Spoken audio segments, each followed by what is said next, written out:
Princesse Erika a choisi son camp. Si elle ne faisait pas son retour sur la scène de la Nouvelle Ève à Paris, pour interpréter les titres de son dernier album Je suis pas une sainte, l'artiste aurait bel et bien été dans la rue en ce mardi 7 février.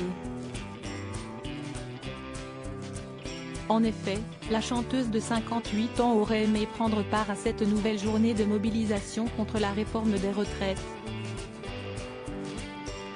Tout comme Yvan Le Bolloc et Bruno Solo, Princesse Erika est vivement opposée à ce projet de loi ainsi qu'au président de la République. « Je suis de toutes les manifestations contre Macron », a-t-elle déclaré sans détour à nos confrères du Parisien.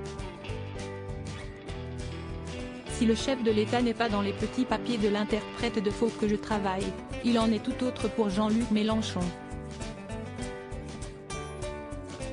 Que ce soit sur les réseaux sociaux ou bien dans les médias, Princesse Erika n'a jamais caché son soutien pour l'homme politique de 71 ans. Je vote pour Mélenchon depuis 10 ans, je l'affiche sur Twitter, a-t-elle rappelé au quotidien national. Une ferveur qui lui a valu la reconnaissance de l'ancien chef des Insoumis. Après ma dernière interview dans Le Parisien, il m'a écrit pour me remercier pour mon soutien, a-t-elle révélé au fil de cet entretien.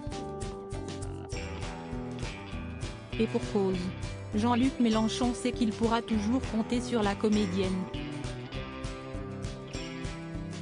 Cela correspond à mes convictions et à ce que je défends dans la vie, confiait-elle au Parisien, le 27 mars dernier.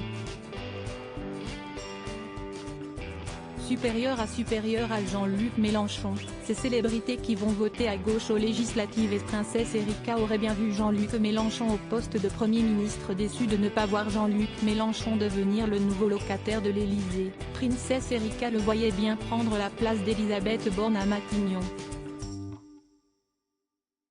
C'est ainsi qu'à l'aube du premier tour des élections législatives, Erika Daubogna de son vrai nom a naturellement apporté son soutien à la NUP et à son candidat de la 12e circonscription de Seine-Saint-Denis. Si est-il volontiers que j'envoie ce message de soutien à Jérôme Le Gavre qui se présente avec Nessa Barandi sur votre circonscription. Pour donner une majorité qui imposera Jean-Luc Mélenchon comme Premier ministre, a-t-elle écrit dans une lettre dévoilée sur son compte Twitter, le mardi 7 juin 2022. Un rêve qui ne s'est pas concrétisé. Bien qu'elle ne soit pas une grande fan de trop de blabla, Princesse Erika n'hésitera certainement pas à redonner de la voix pour soutenir Jean-Luc Mélenchon. Crédit photo, Giancarlo Gorassini Bestimage.